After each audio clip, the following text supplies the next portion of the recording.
Okay, so last we met, we were going through the exciting adventures in Tommy Hobbes' State of Nature adventure, which is short, brutal, and ends in death. So, kind of rough.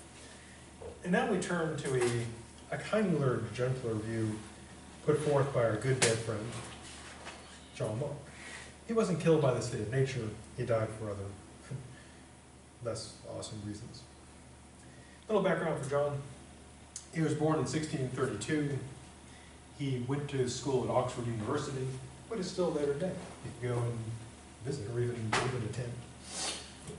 And you can wear Oxfords while attending. Now, these aren't actually Oxfords, but it is a shoe, I think. I don't know. No fashion sense. Now, like many thinkers during this modern time period, he was reacting to the scholastic thinkers who had sort of settled into dogmatism, and he regarded it as obscure and complicated and pretty useless. So what he wanted to do was break out of that mold and discover new stuff. And the time period when John Locke was locking and Descartes was carding and Tommy Hobbes was hobbing, or Hobbesing, this is a time known as the modern era, and the Renaissance, the Enlightenment, and it marked a revolution both in thought and also in action. So, what did John Locke do?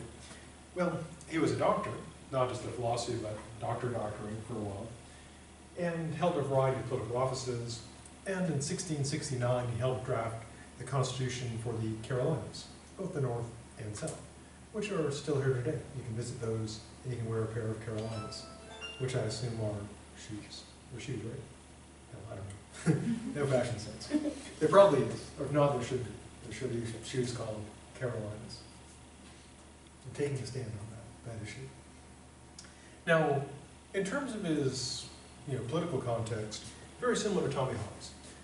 The Parliament of England, what we call the legislative branch, was in conflict with the monarchy, what we regard as the executive branch. And so they were struggling with each other for quite some time.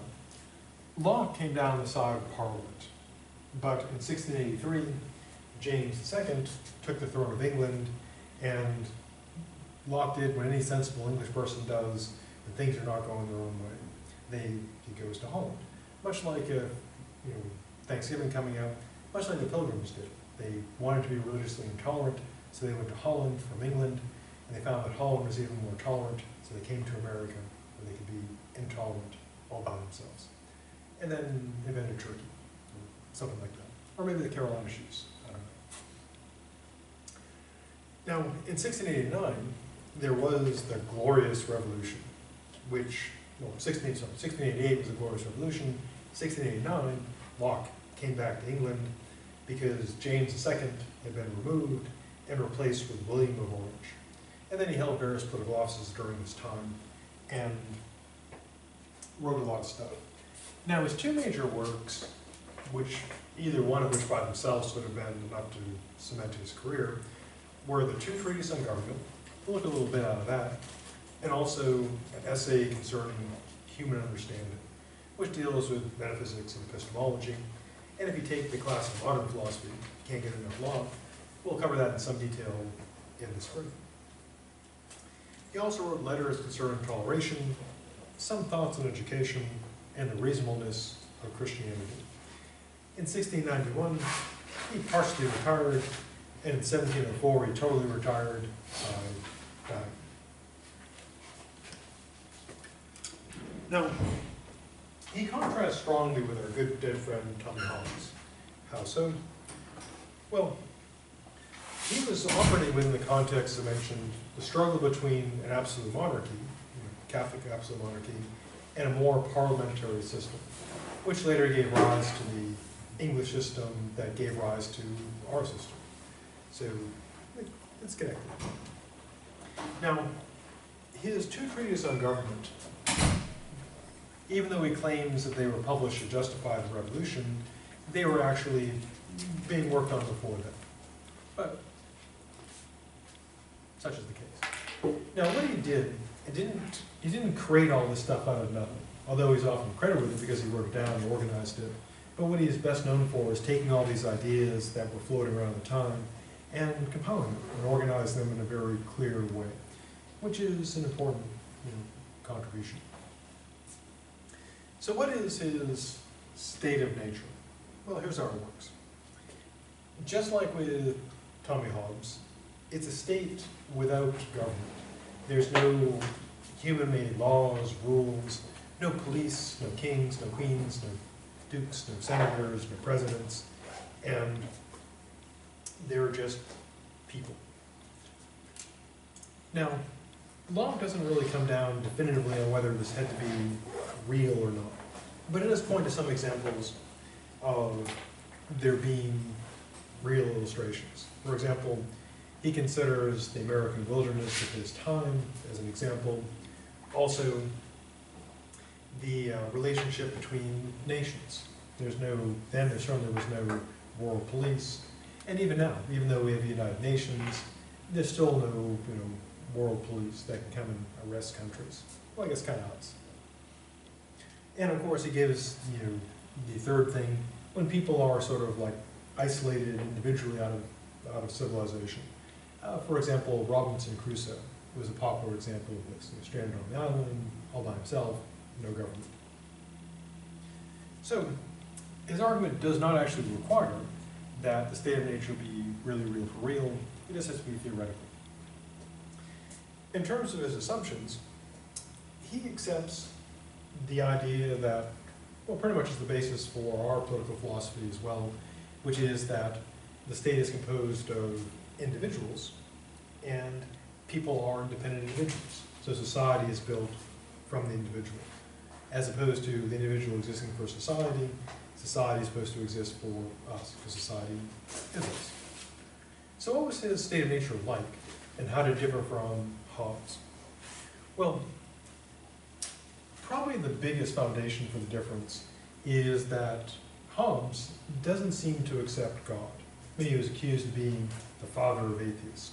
Not because his kids were atheists, but because he was seen as being atheist and encouraging other people. Locke, however, explicitly brings God into his political philosophy. So the great American political philosopher Sarah Palin, who said that American Constitution is based on God, in a way technically correct, because our Constitution is built on the ideas of English philosophy, specifically John Locke, and he bases his on God. So, point for Sarah Palin. So the presence of God in Locke's theory makes a huge difference. In Locke, we've got God, and so there is a natural order. And because of this, as we'll see in just a moment, there are rights to life, liberty, and property, even in the state of nature. So there's morality prior to the state of nature. There's actually, rules and laws, not created by us, because it's the state of nature, but existing.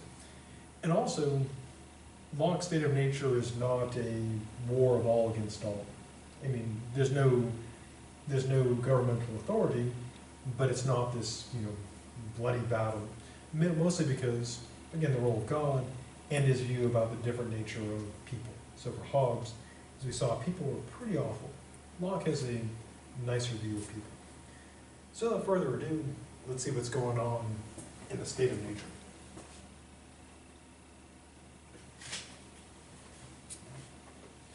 Now, the state of nature is a state of freedom. So if we were hypothetically, in Hobbes' state of nature, the illustrations we used were pretty brutal. We could use, for example, the novel we were all forced to read in school, Lord of the Flies. Plane crashes, kids are on the island, civilization gone. Next thing you know, Piggy's dead. There's a pig's head on the stick, and the kids are worshiping it. And the conch is broken, the glasses are broken. It's all hell in a handbasket. Or we could go with a more contemporary illustration, the battle in the Hunger Games. Everyone's dropped into the arena with these weapons that you can grab, and it's kill or be killed. But for Locke, it's a much nicer place. We're free, and there's no, police laws and human laws and judges and stuff. But he says, while it's a state of liberty and freedom, it is not a state of license. In other words, it's not a case where everything goes. So why not? Well, The main reason for this is that we have, within the state of nature, protective rights. In Hobbes's state of nature, you've got a right to try to survive, and you've got a right to all the things that you can get a hold of to survive. And that's it. In Locke's state of nature, you've got a right to life, which means it's wrong for people to kill you. You've got a right to liberty, which means it's wrong for people to interfere with your liberty. And you already have a right to property. So people are supposed to keep their hands off your stuff. And so even before we have society, at least for Locke, we have those three core things: right to life, right to liberty, and right to property. So where does this come from? Well, part of it he thinks comes from reason.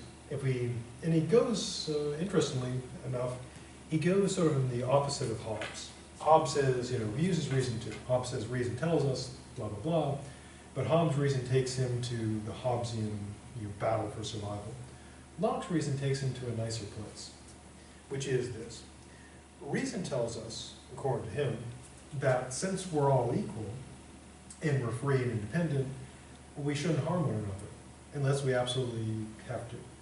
And Hobbes' view is quite different. Hobbes' view was, we should have the will to hurt, and we should be, well, we end up with a lot of hurt. Now, the second part of it for Locke, and this is where God comes into play, God plays a critical role in Locke's philosophy here because the reason why, according to Locke, we have a right to life is because we're God's stuff. God creates us, and we're His property. But He's cool about it. So as we'll see, He gives us, liberty, etc. But since He created us, if someone kills someone else, they're busting up God's property. So for Locke, the right to life stems from the fact that God owns us. Murder is, crime killing us, but it's also a property crime because a murderer is busting God's stuff.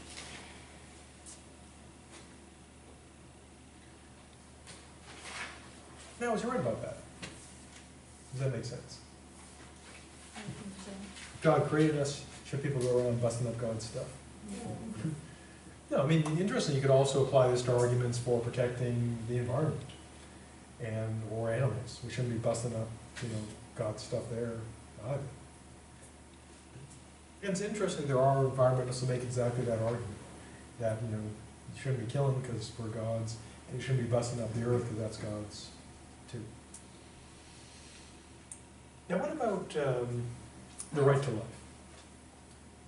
Well, he thinks this also extends to not just you're obligated to preserve yourself, which is something Hobbes would agree with. If he had Locke and Hobbes in a room and said, hey, should people try to stay alive? They both say sure. For Locke, though, the reason is this. Again, because God owns us, and suicide would be busting up God's property. But he also thinks, quite different from Hobbes, that not only do we have an obligation to preserve ourselves, we have an obligation, provided it doesn't, harm us, to preserve others. So he believes that, when our own survival is not in competition, we should preserve the rest of humanity as much as possible. So he believes not only an obligation to oneself, but to others. Now, when then can we harm others? Which is a very, very important question. Morally, when is it okay to harm people? And Locke says the only time you can harm people is when they're unjustifiably trying to harm yours or someone else's life, liberty, or property. Otherwise, we have no right to inflict harm. Now this segues into a really important question for any society, which is the right to punish. We, of course, exist in a society that has punishments. All societies do. And we're kind of, we're born into it, so it seems, normal. We've got a prison system that imprisons 1% of the population, and that seems normal to people born into it. There was far lower amount of people in prison when I was a kid, but now it's at an all-time high. We're number one, in fact. We imprison, percentage-wise, more people than anyone else on the planet. Maybe we shouldn't be proud of that. So a good question to me is, what gives a right to punish people? Now, Locke's looking at the context of the state of nature, but there's still the question, the foundation of how do we get that into society? You know, why do people have the right to lock people up, etc.? And Locke's interested with the question of what justifies political authority. So here's how he answers it. In the state of nature, we have those three basic rights: life, liberty, and property. So people aren't supposed to kill us, they're not supposed to take our stuff, and they're not supposed to take away our freedom. Now, as we saw in Hobbes, if you have rights, but no means to exercise or defend those rights are effectively meaningless. Like the right to vote. If you have the right to vote, but you can't actually cast your vote, the right is meaningless. Likewise, if you have the right to life, liberty, and property, and you have no way of protecting your life, your liberty, or property, those rights are useless. In the state of nature, of course, there's no police, there's no courts, there's no government. So how do we make these rights meaningful? Well, what Locke argues is this. For the rights to be meaningful, there's got to be somebody defending them. But since in the state of nature we're all equal, if anyone can defend them, then everyone can, because we're all equal. So if I can do it and I'm equal to you, you can do it too. So what he infers is, since we need to have defensive rights, everybody's equal, so if anybody can do it, everyone can do it, someone's going to do it, so everybody can do it. So crudely put, in the state of nature, we're all God's vigilantes. We have been deputized by God to enforce rights. So God's like the supreme sheriff, and we're God's deputies, or vigilantes, if you prefer. So in the state of nature, we have the right, because of that, because the need to protect the rights, we have the right to punish people when they transgress our or other people's life, liberty, and property. Now, the same justification, of course, is used today.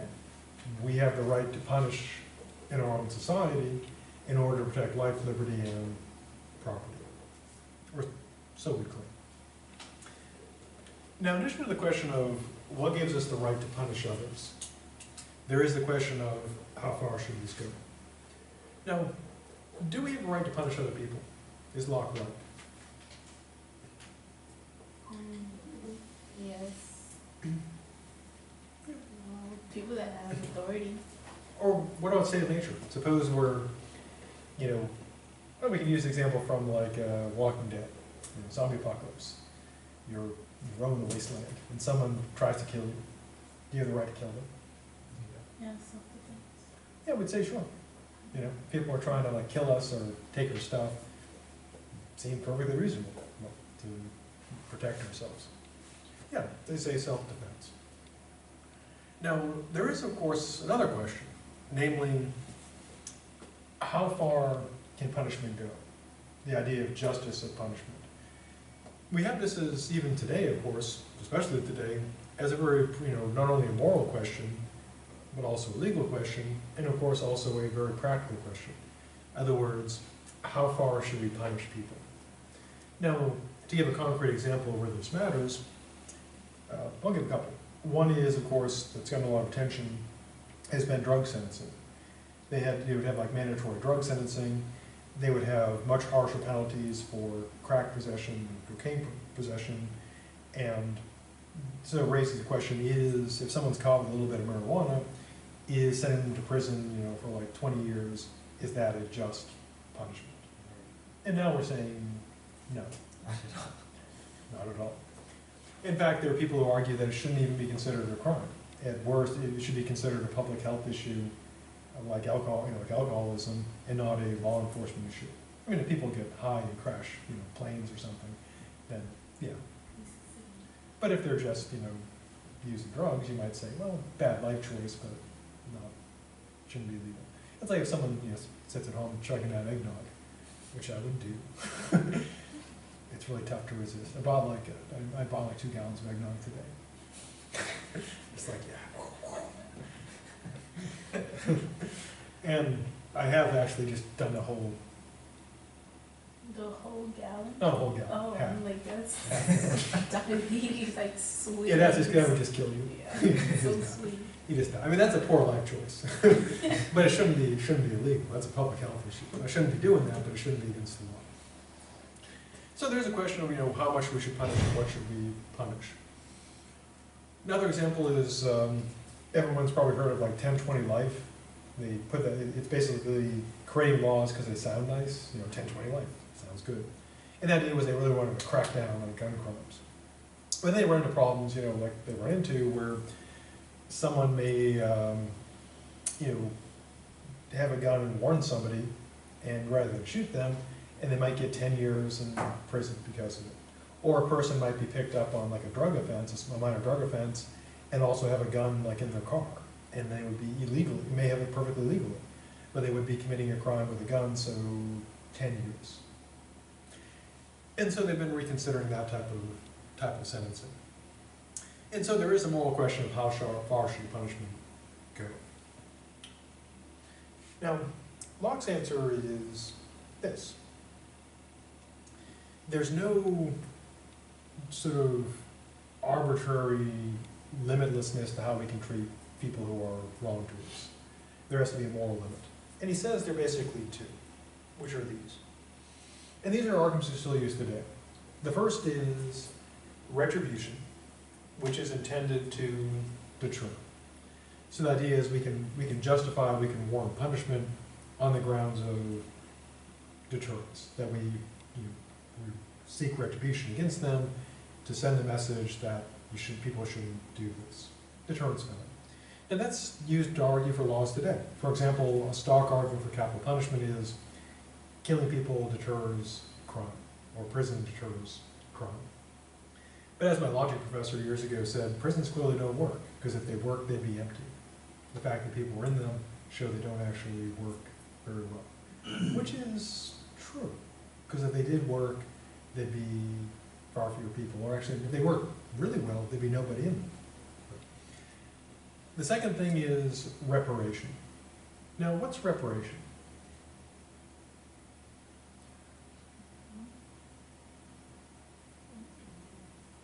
Well, it's getting basically a payback for a wrong done. Or like revenge. Well, no, revenge is doing something bad to someone because they did something bad to you. Reparation is that if someone has harmed you, they have to pay you back for what they did. So revenge could be something like eye for an eye. Someone takes out your eye, take out their eye. Is it monetary, like is it always in the form of money, or it can be acts of?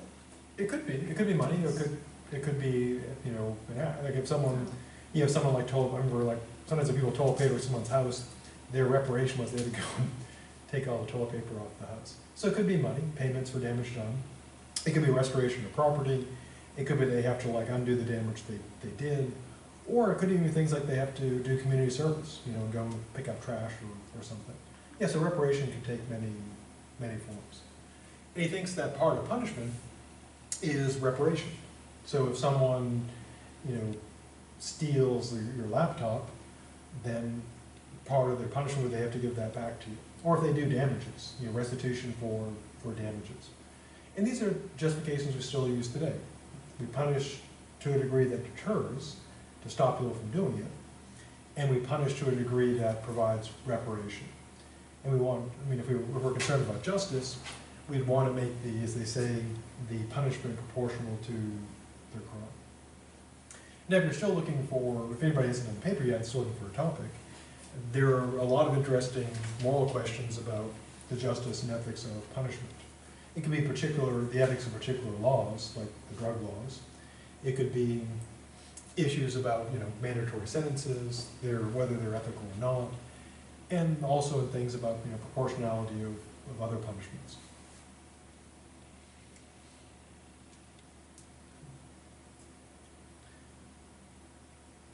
Now, what else justifies punishment? Well, in addition to the sort of classic justifications, deter crime or deter misdeeds, payback for harm done, he also brings in sort of a theological justification, which is this. Locke believes that the right to life, liberty, and property come from God, essentially. And so if people break the law of nature and violate people's life, liberty, and property, they are breaking God's rules. And the person thus becomes dangerous to everyone else. They're a threat. And so this allows justification on two grounds. One is to put an end to the threat, like we would to, if there was like a marauding, beast rampaging around attacking people, we want to put an end to that. And if the marauding beast is a person, we want to put an end to that too. But also, since the person is breaking God's rule, then that makes the person, somebody that should be punished. So he gives those justifications for punishment. The two core ones are, deterrence, reparation, but also the person is breaking God's rules, so merits punishment, and the person is a threat to everyone, so it merits stopping. So, classic justifications. Now what about reparation? As Locke notes, everyone has the right, at least in the state of nature, to punish people, to essentially protect people in their life, liberty, and property. But in the case of reparation, well, we can use a concrete example. Suppose someone steals your laptop, and we're in the state of nature, so we saddle up the horses, we go and capture the laptop rustler, and we recover your laptop. Now, all of us, according to Locke, have the right to be in, since we're all God's vigilantes, we have the right to go and catch the person, punish them, get the laptop back. But who has a right to the laptop once it's recovered? The owner? Yeah, because it's their, yeah, so right of reparation goes to the person who was wronged. And of course today we'd say, of course, their lawyer gets a slice of that, gets a chunk of that. So we all have the right of punishment, and the right of reparation goes to the person who was wronged. So last thing we'll look at under punishment is probably the supreme form of punishment until we find something worse, which we probably will work on, which is, of course, death. And there are probably people working on the question, much worse than death, and they're probably working that out. Now, Locke believes we do have a right to kill murderers in the state of nature. And he gives what are now still used as sort of classic justifications for capital punishment. What is this?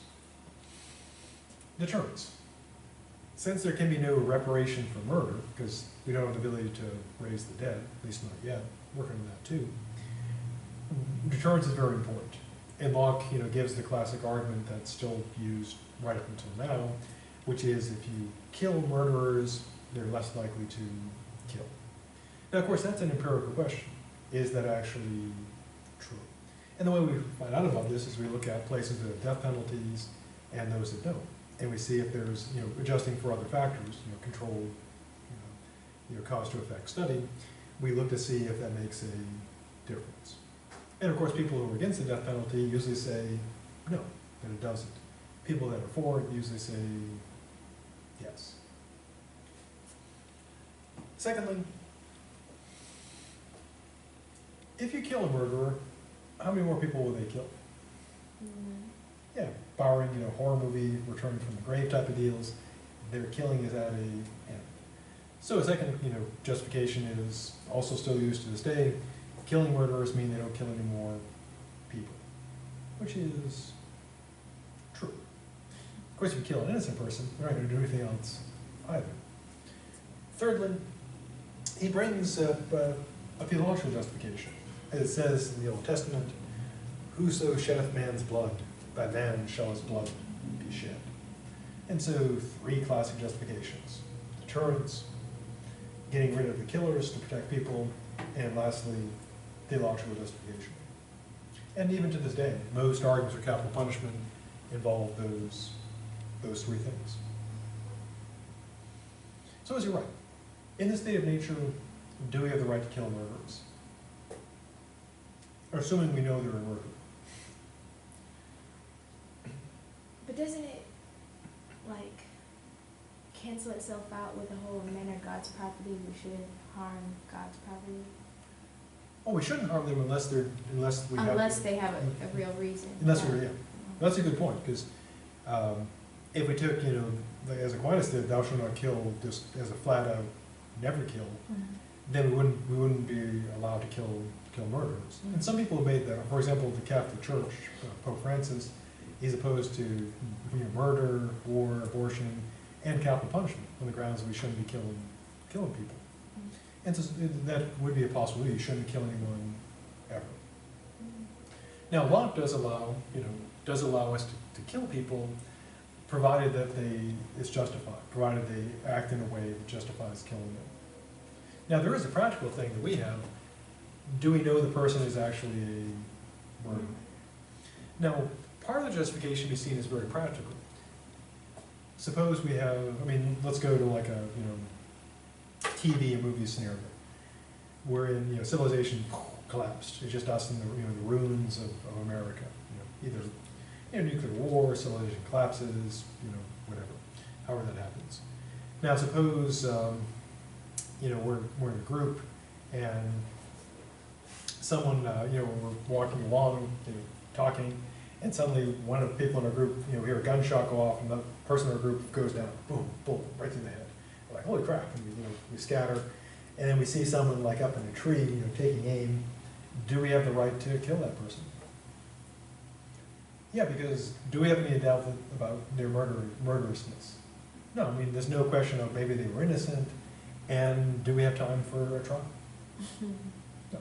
And also, one part of even if we did shoot them in the arm and wound them, they fell out of the tree, we don't have any prisons. We have no place to lock them up, no one to guard them or watch them, and so they're super dangerous because we know they're killers. And so the only way to deal with them is you've got to kill them. Now, you might say things can change once you have a legal system where you have trials, when you have doubt, and when you have prisons to lock people up in, that maybe we shouldn't keep killing.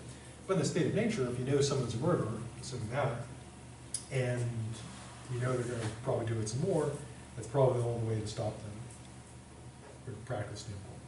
Now again, the question then becomes, once we get society, laws, civilization, prisons, do we still have the right to keep killing people? And some people say yeah, some people say nope. Pope says no, Rick Scott says yeah.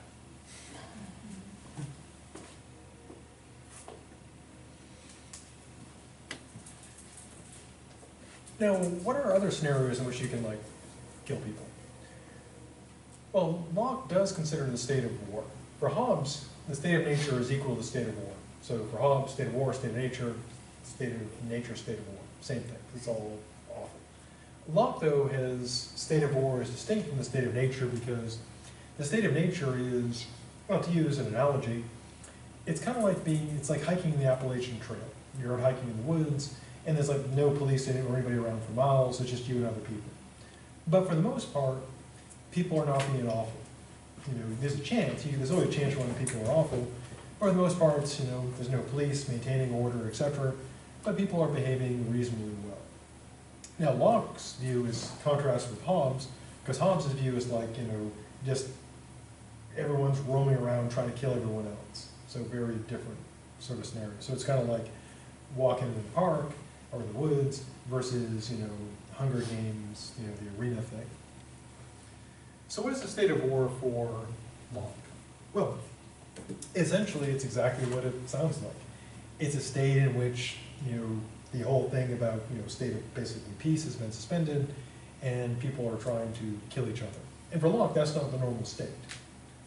So how do we start up the state of war? Well, one way to do it is kind of the way we still do it now. You can actually kind of declare it. If someone in a state of nature makes it clear they intend to kill you, then they have started the state of war. Basically declared war on you. Now, what can you do in reply? Well, assuming that they're in the wrong, and you've done nothing to justify them trying to kill you, then you have the right to destroy them. Why? Well, no, we can go back to that scenario. There's someone, you've no idea who it is, they're up in a tree trying to shoot you. You've done nothing wrong. What justifies you in trying to shoot them back? I'm trying to kill them. Yeah, they're trying to kill you. And you have the right to life. And they're trying to take that that away with no justification. So we have the right, Locke says we are obligated to preserve people. But if we can't preserve everyone, the survival of the innocent is to be preferred over the survival of the guilty. So it'd be better if no one had to be killed, but if someone's trying to kill you unjustly and you can't survive without killing them, then it's morally justified because it's better.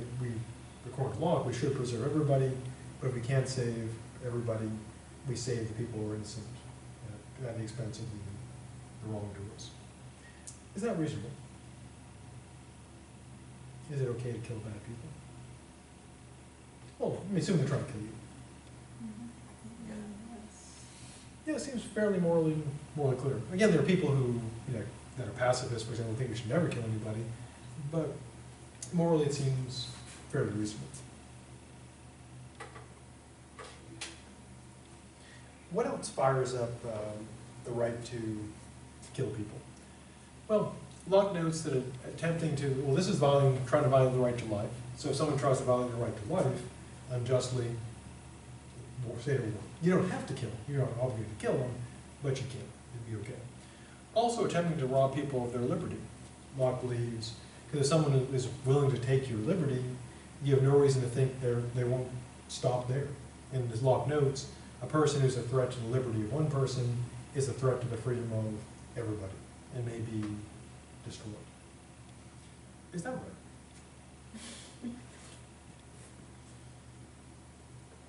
Yes. Yeah, it seems reasonable. I mean, if someone trying to kill you justifies you trying to kill them, someone trying to take away all your freedom unjustifiably would seem to justify the same response, assuming there's no other way to stop them. Now, what about someone taking your property? Well, Locke does add in, some complexity here, because if someone's trying to kill you, that's part of the thing. They're trying to kill you. There's no other complexity to it. If someone's trying to take away your liberty, they're trying to take away your liberty. But of course, when people are stealing your stuff, there's a couple of scenarios, at least for that. One is sort of a straightforward robbery. You're present, someone is, robbing, threatening you. Now, Locke says, in that scenario where you're under direct threat, you have the right. You don't have to, though. You have the right to kill the thief. Why? Well, because their infringement upon your property gives you no reason to think they're going to stop there. Even if they say, I'm just going to take your stuff, I don't want to hurt you, you have no reason to believe them because they're already taking your stuff. They're already breaking your right to property. Now, Locke doesn't think that you have to kill the person. You don't have to say, well, sorry, John Locke says you got to die. Do a dirty hair out. You don't have to kill him. But he thinks you'd have every right to do so. Now, is he right? If someone is trying to rob you, even if they say, I just want your jewelry or your car, and you can kill them, do you have the right to do so? I think so. Yeah. Yeah, I mean, you don't have to, but it does seem you would have that right, because they're trying to, you may have other considerations. You may think, well, if the person is just doing this to protect their family, or, they're desperate, they need, if someone says, you're working in a pharmacy, and someone says, my kids are dying, and I need the medicine, but I can't pay for it, I'm going to have to take it. You might say, yeah, I guess I won't kill you. But if someone's robbing you, trying to take your stuff, you can. So, it seems reasonable. Now, let's consider another scenario. Imagine that you look out the window and you see someone, hot wiring your car, and you got a rifle. Would you have the moral right to shoot him in the back of the head? Locke says no, because they're not a threat to your life. Now, if your kids were in the car, and they're, you come in and pick something up and you have your kids in there and try to steal your car, then yeah, they're threatening your kid's life. But if it's just your car, you could probably threaten them, stop stealing the car. But Locke would consider shooting them to be, in that scenario, since your life is not in danger, would be morally inappropriate. And I would tend to agree with Locke there as well. Killing would probably be too much. Maybe just a flesh wound or something. Although flesh-wounding people, according to the movies, is really hard to do. You know, like in movies, they always show someone like, they shoot them in the leg and they're fine. You do not want to get shot in the leg. You don't want to get shot anywhere, but especially the leg, because there's a big artery there, and that'll kill you real quick. Because people often say, well, why don't, friends of mine in police, and often say, why don't you just shoot people like in the arm or leg? They're like, oh, it's kind of hard to hit that part, and even if you shoot someone in the leg, they're probably going to die. There's no like, shoot them in the safe place. There is no safe place. It's all bad to get shot in, as a general rule. So Locke allows us to kill in those scenarios. Now he does say, again, the state of nature is distinct from the state of war. So to use my analogy again, when you're out like in the, well, I'm right, I used to like go deer hunting, and you have people wandering the woods who are well armed, and you run into people out there, and there's no police out there, because they're not going to be out in the woods with people, crazy people in Maine, you know, shooting at animals. And you run across people, and you know, you're in the state of nature. Anybody can shoot anybody, but people are probably not going to do that. In the state of war, though, is actual, you know, violence going on. And Hobbes thinks these are the same, and Locke thinks they're distinct. So sort of Locke, he had a choice, you know, Lockean state of nature, Hobbesian. Lockean's generally the much better choice. Now, the last thing we'll look at today is the right of self-defense. Now, he's talking here in the context of society. You know, once we establish, you know, laws, courts, police, etc., do we retain this right to kill?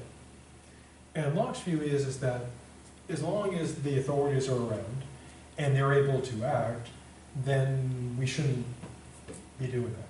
We shouldn't be like taking the law in our own hands, because we have one of the main reasons, according to Locke, why we want to get out of the state of nature is to have a legal system that is hopefully fair, you know, and doesn't go too far one way or another.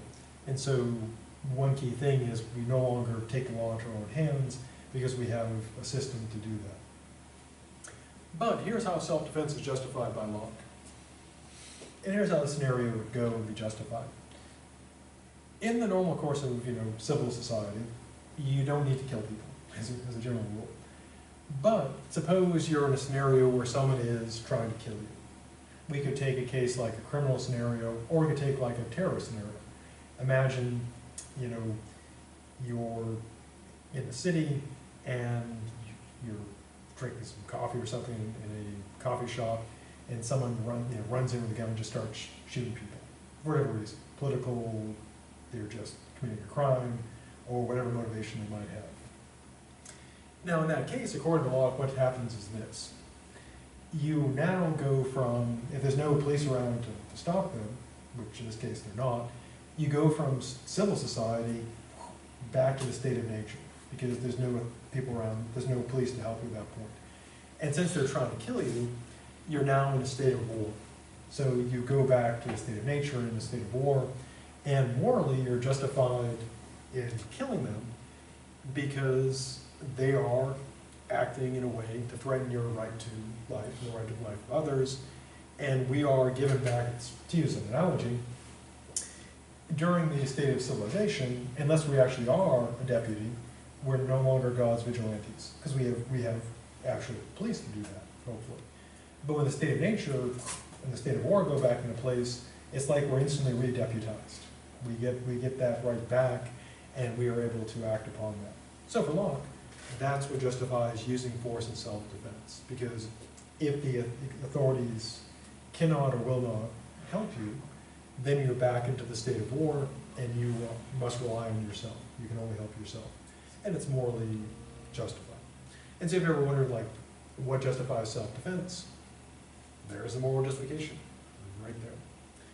So is he right about that? Is that reasonable? If someone's trying to kill you, even in civil society, do you have the right to kill them to protect yourself and others? Yeah, seems quite reasonable. Okay, so that reasonable note, we'll end for the week. And have a good weekend, and I'll see you Monday, perhaps. I'll be here. I'll also be here Wednesday.